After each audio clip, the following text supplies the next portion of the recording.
Hi guys, welcome to Erin and Iona's channel. Today I'm going to be talking about what to expect when being pregnant or giving birth during the pandemic. Yeah, so let's go.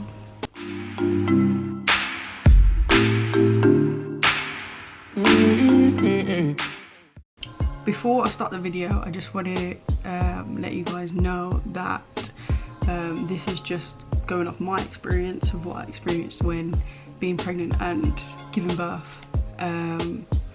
So obviously I'm based in the UK, so it's going off NHS. I'm assuming with it being NHS it's the same throughout the whole of the UK, but I can't confirm that, so I'm just letting you know that it is based off my experience, and I'm just giving you a heads up of what may be expected. Okay, so let's go. So first thing, this is for being pregnant. Expect to have to attend appointments alone, so midwife appointments, what else did I put? Yeah, and scans. Scans and midwife appointments, consultant appointments, any type of appointments, just expect to attend them alone. You're no longer allowed anyone to go with you, unfortunately.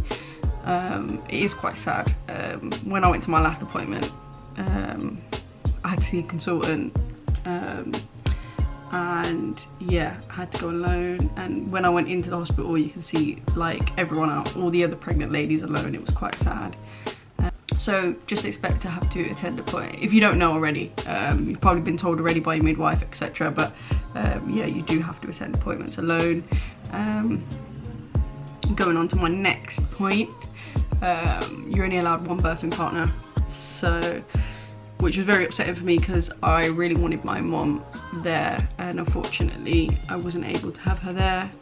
So it was just me and Aaron when I was giving birth. Also with the birth partner, once you go into active labour, they can't leave the ward. So if they leave the ward, they're not allowed back onto the ward. Well, they're not supposed to be allowed back onto the ward. When I was giving birth, Aaron left, and he did get into a bit of a dispute with the midwives because basically, obviously, he didn't know that he would not be allowed back onto the ward, and he left to get me food. He went to get me food because I hadn't eaten so long, and they wasn't allowing him to come back onto the ward. Luckily, they did let him back. Just be aware, you're allowed one birthing partner and you are not allowed to leave the ward. So what I would advise is that with your birthing partner, bring loads of snacks because they're going to be very hungry. We had loads of snacks for me, like cereal bars and stuff, packed in our hospital bags. He ended up eating all of them, even my ones.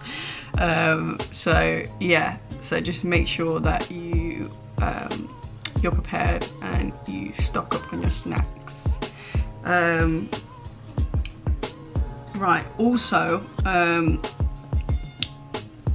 if you have been induced, or you go into early labour but you're not in active labour, your birthing partner is not allowed to stay with you overnight in the hospital until you're in active labour.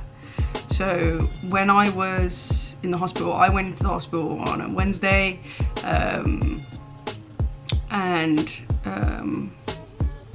I went in with obviously contractions, etc. They said it was early labour. He was allowed to visit me, but he wasn't allowed to stay with me overnight.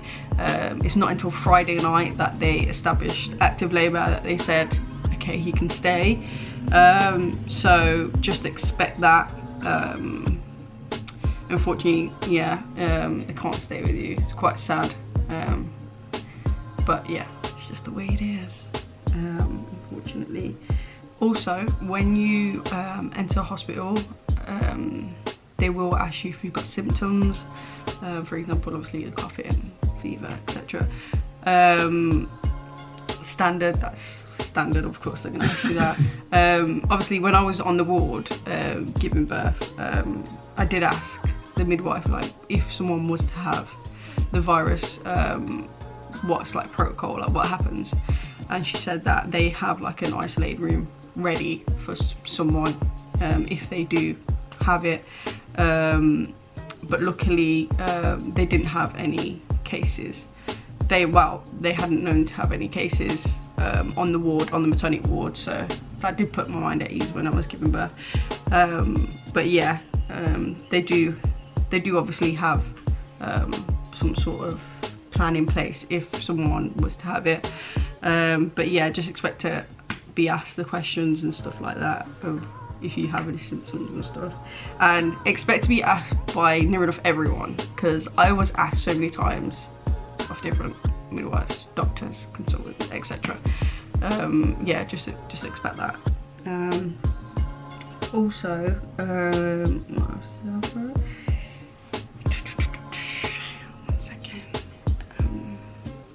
So yeah, so expect, my next point will be expect every midwife, doctor, consultant, etc. To be wearing PPE. If you don't know what PPE stands for, it's personal protective equipment, I think. Yeah, personal protective equipment, it is that. I was right. But yeah, expect them to be wearing that constantly, so they'll be in masks, aprons, gloves, etc. And they have to change it every time they see you. Every time they enter the room, they have to change their equipment, which is good in a way, but yeah, you won't see their faces. That was the one weird thing, is that like we couldn't recognize who I was actually seeing, because their face is covered with the mask. But also with the PPE, I don't know if this is the same for all hospitals, but expect to have to wear it yourself as well.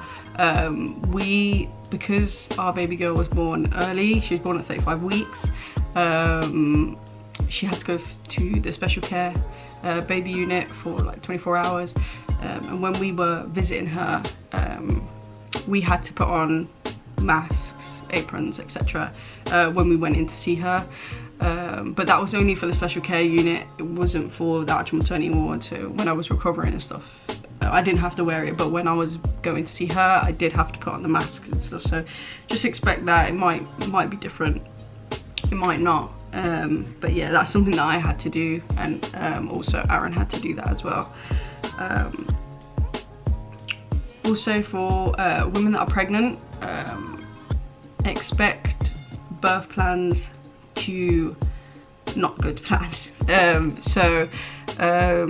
Before I gave birth, I had to see a consultant just due to some like minor issues, and I did ask my consultant about the whole situation with birth plans, because I actually initially wanted a water birth, but he did say that all water births, home births, had been suspended at that time due to the virus situation. So I had no choice. I had to like give birth in hospital, which was quite annoying at the time, because when it was all happening, I was starting to consider a home birth just due to that situation, because I didn't want to be in the hospital with it going around and stuff. But funny enough, when we was in hospital, the hospital was actually a ghost town. Like, no one was there. It was so quiet, it was weird. It was so weird. But yeah, that was just a lucky situation for us. But yeah, any women that are pregnant now, just expect to be told you're not allowed it. I don't know whether it's the same throughout the whole of the UK. It might be different. You might actually be all right. But obviously with that, I just double check with your midwife and find that out. But I know with me, I wasn't allowed it. I was told that it had all been suspended. So yeah. Also, midwife and health visitor appointments, expect them to be over the phone. So since I've given birth, I have seen a midwife. Midwife did come to my home just to weigh baby girl to see if she's gaining weight. But the health visitor, I haven't seen the health visitor yet. She called me, we had a phone appointment, but other than that, she did say to me it's going to be phone appointments until obviously the situation dies down. So just expect that.